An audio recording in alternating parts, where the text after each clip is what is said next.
Eh già, cari amici, anche oggi vi presento un gioiello, una penna stilografica magnifica, bella nella sua opulenza, insomma, del resto è l'Aurora Jubileum, un'opulenza e uno sfarzo che a volte, forse anche un po' in maniera stridente, ritroviamo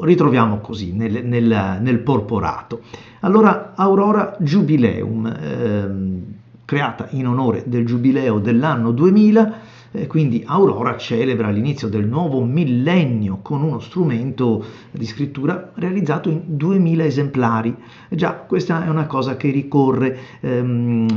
perché se andiamo a vedere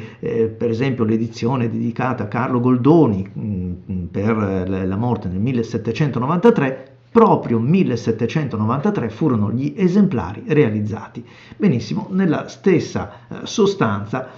sono i 2000 esemplari ispirati al simbolo della ricorrenza che ogni 25 anni si rinnova nella Basilica di San Pietro a Roma. E allora un fusto in lacca di colore avorio con venature dorate che ci ricordano i marmi del Vaticano. Questa è una penna ricchissima di simboli. La bellezza è proprio quella di poter soffermarsi ad osservare ogni piccolo dettaglio che la caratterizza. Non sono un collezionista, forse perché non ne ho la possibilità e quindi anzi ancora una volta ringrazio questa cara amica che mi ha dato l'opportunità di maneggiare, testare, provare e anche provare insomma abbastanza a lungo questa bellissima penna che come vedete è corredata da un libretto all'altezza del pezzo che si va ad acquistare, perché non scordiamolo che sono esemplari in tiratura limitata e che hanno dei prezzi adeguati, qui parliamo di migliaia di euro, a partire da questo cuscinetto, dal medaglione, da tante cose, il cofanetto in legno che comunque insomma danno anche la percezione e forse coccolano l'acquirente che ha comunque dovuto sopportare un esborso simile. Venendo alla penna, io non sono un collezionista, vi dicevo, però ammiro questo genere di realizzazioni perché più che l'edizione limitata perché si caratterizza dal colore diverso o dalla veretta con un fregio diverso, mi piacciono quelli commemorativi che sono ispirati e riescono a coniugare il motivo della ricorrenza con quello che poi è lo strumento di scrittura. Qui abbiamo questo fusto con la venatura che mi ricorda i marmi, chi è stato in Basilica sa senz'altro di cosa sto parlando, l'oro, certamente quanto sfarzo, quanto oro troviamo sugli altari, sull'altare principale, ma in ogni simbolo della cristianità presente in San Pietro, ma anche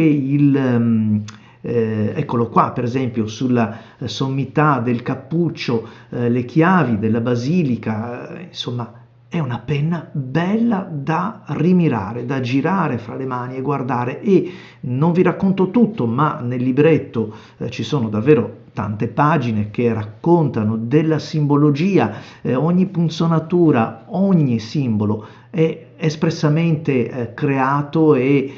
posto lì proprio così a dar corpo ad una penna che a me personalmente è piaciuta davvero, davvero tanto. Vabbè, ma comunque veniamo a come scrive questa stilografica.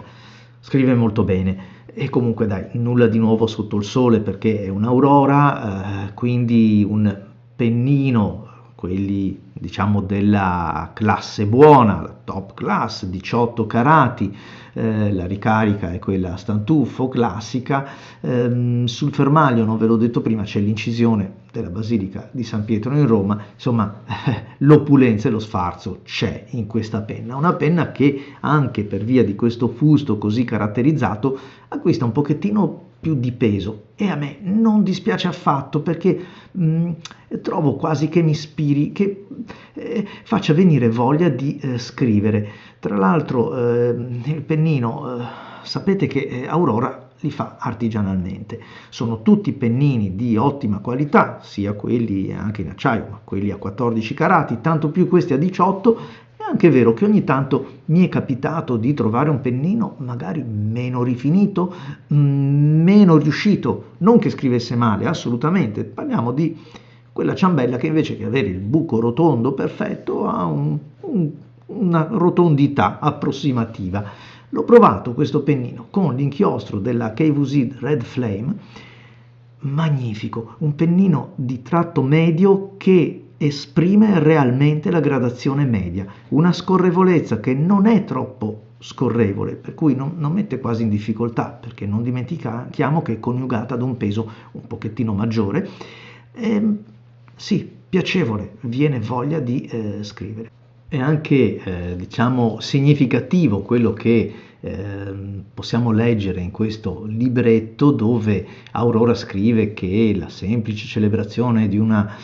ricorrenza che da tempo immemorabile si rinnova ogni 25 anni e che vede convergere sulla Basilica di San Pietro, cuore di Roma e d'Italia, il sentimento commosso di milioni di persone, ma anche, dice, l'occasione più degna per festeggiare una data eccezionale come la nascita del nuovo millennio, il 2000. Un millennio che è già mito e che nessuno meglio di Aurora, la mitica azienda tutta italiana, appassionatamente, eccetera. Insomma, c'è molta enfasi in questa presentazione. Poi è vero che fa parte proprio della penna, dell'acquisto di un oggetto tutto particolare come questo. Nel libretto c'è poi una sezione dedicata proprio alla spiegazione delle varie parti della penna, ma anche della simbologia, e questo l'ho apprezzata molto, perché anche chi non è cattolico, chi non è interessato insomma alla storia del Vaticano, troverà senz'altro degli elementi molto interessanti, degli spunti che spiegano e dettagliano bene questo magnifico esemplare di edizione limitata. Quindi non mi resta che lasciarvi alle immagini, ma prima di questo ringraziare Stefania che mi ha prestato questa penna, e mi complimento con lei per quest'ottima scelta e per aver portato a casa un esemplare di questo tipo, perché è nuova, quindi insomma ha ancora più valore, e anzi, se pensate un po', ecco, quanta stima forse mal riposta ha nei miei confronti, che mi ha accordato il privilegio di inchiostrarla per primo, pensate un po'. Quindi grazie doppiamente, e te la rimando con questo inchiostro che secondo me si sposa a meraviglia. E a voi tutti amici, grazie, e vi lascio alle immagini e ai prossimi video.